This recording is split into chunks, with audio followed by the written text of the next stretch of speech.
حسین کا ہو کہیں ذکر کوئی بات چلے۔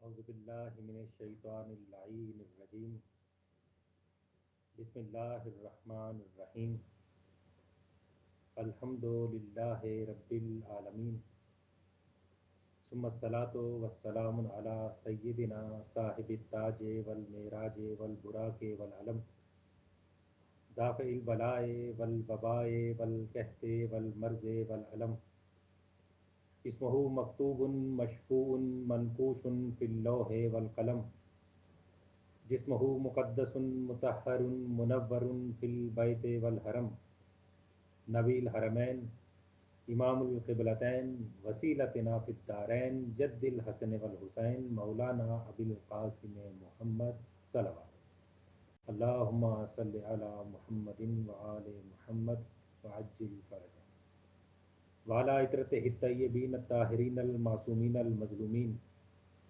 الذین اذهب اللہ عنکم الرجس وطہرہم تطہیرا صلوات اللہم صلی علی محمد وآل محمد وعجل فرجہ۔ اما بعد، قال اللہ تبارک و تعالی فی کلامہ المجید وخطابہ الحمید وقولہ الحق، بسم اللہ الرحمن الرحیم، وما ارسلناک الا رحمۃ للعالمین صلوات اللہم صلی علی محمد وآل محمد وعجل فرجہ۔ عزیزان گرامی، یاد رکھیے کہ ایک مرد مومن کے عشق کا نقطہ مرکز اگر کوئی ہستی ہے تو وہ صرف اور صرف رسول اللہ کی ذات ہے، اس لیے کہ عشق ہمیشہ ہوتا ہے حسن سے، اور حسن کی اگر کوئی جامع اور معنی تعریف ہے تو وہ صرف ایک ہی ہے کہ حسین کہتے ہیں بے عیب کو، جو جس کے نزدیک جتنا بے عیب ہوگا اتنا ہی حسین ہوگا، اور ہمارے عشق کا نقطہ مرکز وہ ہستی ہے کہ جسے خود بے عیب کہہ رہا ہے کہ یہ بے عیب ہے۔ میں کہوں گا کہ ملت مسلمہ ہماری جان ہے، ہر مسلم ہمارا بھائی ہے۔ کیا وجہ ہے؟ اس کی وجہ یہ ہے کہ حضور کی امت ہے۔ آپ جس ملک میں رہ رہے ہیں یا میں جس ملک کا رہنے والا ہوں اس کا نام پاکستان ہے، اس ملک پاکستان پر ہماری جان کیوں فدا ہے؟ اس کی وجہ یہ ہے کہ یہ حضور کے صدقے میں بنا ہے۔ اگر حضور کے صدقے میں نہ بنا ہوتا تو بانی محمد علی نہ ہوتے۔